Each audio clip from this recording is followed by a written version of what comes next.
Horror कहानियां थी। चुड़ैल पार्ट 1।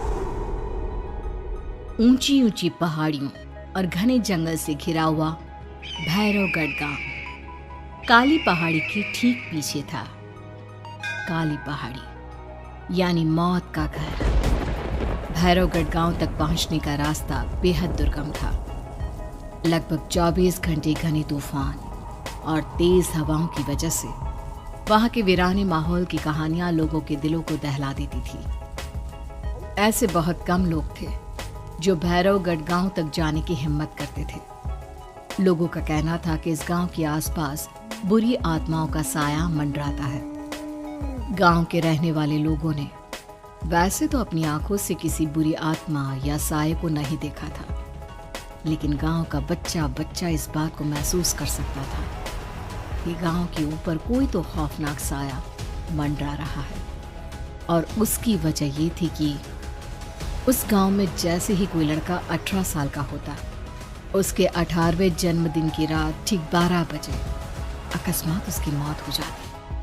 हर बार ये मौतें बड़े ही रहस्यमयी ढंग से होती और इस बार सरपंच सुमेर के बेटे को 18 साल होने में अब बस 15 दिन बाकी थे।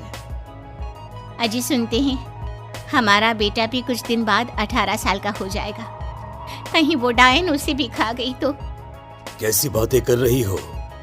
जब वो इस गांव में ही नहीं है तो कोई भी डायन या बुरा साया उसका कैसे कुछ बिगाड़ सकता है? उसे कुछ नहीं होगा।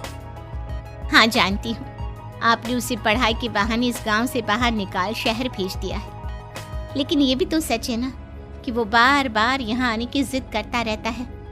वो चाहे कितनी भी जिद कर ले जानकी, पर मैं उसे इस गांव में कभी वापस नहीं आने दूंगा। मैं नहीं चाहता कि गांव के दूसरे लड़कों की तरह मेरे बेटे की भी अजीबोगरीब ढंग से मौत हो जाए। कभी कभी तो लगता है कि हम सब गांव वालों को हिम्मत करके अपने गांव को इस बुरी आत्मा से छुड़वा लेना चाहिए। लेकिन कौन जानता है आखिर वो खतरनाक साया किसका है? वो काली आत्मा कौन है जो रातों रात हमारे गांव के लड़कों को निगल जाती है?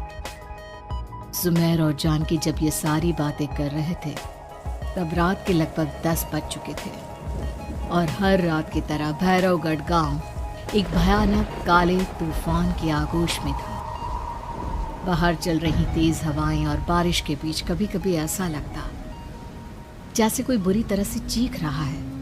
किसी के तड़पने और चीखने की आवाजें गांव के कानों में बार बार टकराती, पर वहां रहने वाले किसी भी औरत या आदमी के अंदर इतना साहस नहीं था कि वो अपने घर से बाहर कदम रख के उन आवाजों तक पहुंच सके। सो जाओ जानकी और घर के खिड़की दरवाजे कसकर बंद कर दो। अब जानकी सब खिड़कियां ठीक से बंद करने ही लगती है कि तभी उसे अपने घर के दरवाजे पर जोर जोर से खटखटाने की आवाजें सुनाई देती है। इन आवाजों को सुनकर जानकी और सुमेर के चेहरे डर से पीले और हाथ पैर ठंडे पड़ जाते हैं। जानकी, जानकी, इतनी रात कौन होगा? पता नहीं, ऐसा लग रहा है कोई बुरी तरह से दरवाजा खटखटा रहा है। अरे हाँ, पर किसी की आवाज भी तो नहीं आ रही। क्या करूं? दरवाजा खोल लूं या नहीं? कहीं ऐसा ना हो कि किसी को हमारी मदद की जरूरत हो। लड़खड़ाते कदमों से सुमेर दरवाजे के करीब जाता है और अपने कान को दरवाजे पर रख धीरे से आवाज देते हुए पूछता है, कौन कौन है? कौन है वहां? तभी एक बेहद डराने वाली आवाज उसके कानों से टकराती है। दरवाजा खोलो, दरवाजा खोलो, वरना आज की रात इस गांव में कोई जिंदा नहीं बचेगा। मैं जानती हूँ तुम्हारा बेटा 18 साल का होने वाला है। अगर उसकी जान की जरा भी परवाह है तो दरवाजा खोल दो। इस आवाज को सुनते ही सुमेर घबरा कर पीछे हट जाता है और जानकी को पूरी बात बताता है। कहीं वो डायन हमारे घर तक तो नहीं पहुंच गई? अब हम क्या करेंगे? मुझे दरवाजा खोलना ही होगा जानकी। मेरे पास अब कोई रास्ता नहीं है। इतना कहकर सुमेर डर से अपनी दोनों आंखें कसकर बंद करता है और कांपते हाथों के साथ झटके से दरवाजा खोल देता है। तभी किसी के जोर से हंसने की आवाज सुमेर और जानकी को सुनाई देती है। उस आवाज को सुन दोनों दरवाजे की तरफ देखते हैं और सामने अपने बेटे राहुल को खड़ा देख दंग रह जाते हैं। राहुल के हाथ में उसका मोबाइल होता है जिसमें से वो आवाज बज रही थी। ये क्या मजाक है? और तू यहाँ, तुझे मना किया था ना गांव में आने को, समझ में नहीं आता क्या? 18 साल का होने वाला है तू। माँ, आप लोग भी पता नहीं किन अंधविश्वास भरी बातों पर भरोसा करते हैं। क्या मैं अपने घर नहीं आ सकता? आप लोगों से नहीं मिल सकता? देख बेटा, हमने तुझे किसी वजह से ही इस गांव से दूर रखा था और यहाँ आकर तूने अच्छा नहीं किया। चल चल चल, मैं तुझे अभी के अभी वापस शहर छोड़कर आता हूँ। ओफो पापा, आप बेकार की बातों से परेशान हो रहे हैं। बाहर इतना तेज अंधर तूफान चल रहा है, कहीं जाने की जरूरत नहीं है। मैं बस आप लोगों से मिलने आया हूँ, कुछ दिन रहकर चला जाऊंगा।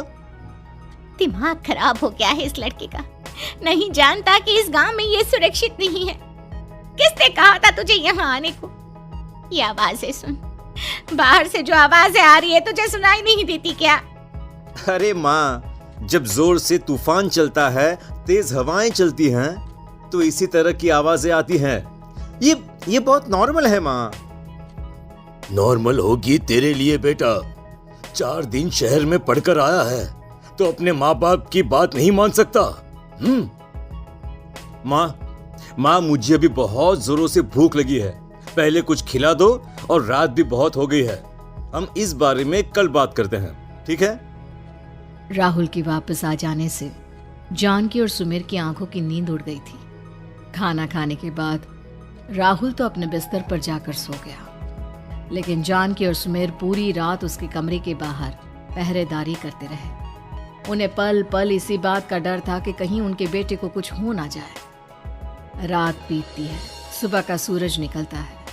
अब जैसे ही वो राहुल को नींद से जागते देखते हैं तो उन दोनों के दिल को सुकून मिलता है। अरे माँ, पापा, आप अभी तक यहीं बैठे हैं? क्या पूरी रात सोए नहीं? जिनकी जवान बेटी की जान को खतरा हो, उन माँ बाप को नींद नहीं आती बेटा। अब तो वापस शहर चला जा। देखो माँ, मैं किसी जरूरी काम से इस गांव में आया हूँ, और वो काम पूरा होने के बाद मैं खुद यहाँ से चला जाऊंगा। काम? गांव में तेरा क्या काम है? पापा, मैं बचपन से ही इस गांव के बारे में बेहद डरावने किस्से सुनते आया हूँ, इसीलिए अब मैं उन्हीं किस्सों के ऊपर डॉक्यूमेंट्री फिल्म बनाऊंगा। रिसर्च करना चाहता हूँ कि आखिर सच्चाई है क्या। हे भगवान, लो जी, सुन लिया, और भेजो इसे पढ़ने के लिए शहर। मैंने आपसे पहले ही कहा था, मेरी बहन के पास दूसरे गांव भेज दो। ना ये शहर जाता और ना उल जुलूल की बात इसके दिमाग में आती। जानकी और सुमेर राहुल को समझाने की बहुत कोशिश करते हैं, पर वो किसी की बात नहीं सुनता और अपना कैमरा लेकर गांव की पास वाली काली पहाड़ी की तरफ निकल जाता है। अब राहुल जैसे ही काली पहाड़ी पर पहुंचता है, उसकी नजर पहाड़ी के ठीक बीचों बीच बनी एक पुरानी झोपड़ी पर पड़ती है। यहाँ भी कोई रहता है क्या? ये इंटरेस्टिंग होगा। राहुल की आवाज पहाड़ों से टकराकर उसके कानों में सुनाई दे रही थी। उसने चारों तरफ का नजारा देखकर वहां की तस्वीरें अपने कैमरे में उतारना शुरू कर दिया। तभी अचानक राहुल ने अपने कैमरे में खींची हुई तस्वीर को जूम करके देखा, और उसमें उसे जो नजर आया वो देखकर राहुल की होश उड़ गए। क्या सचमुच उस गांव के ऊपर किसी बुरी आत्मा का साया था? क्या राहुल की जान बच पाएगी? क्या देखा था राहुल ने उस फोटो में जिसे देखकर वो दंग रह गया? इन सवालों के जवाब जानने के लिए देखिए इस कहानी का अगला भाग।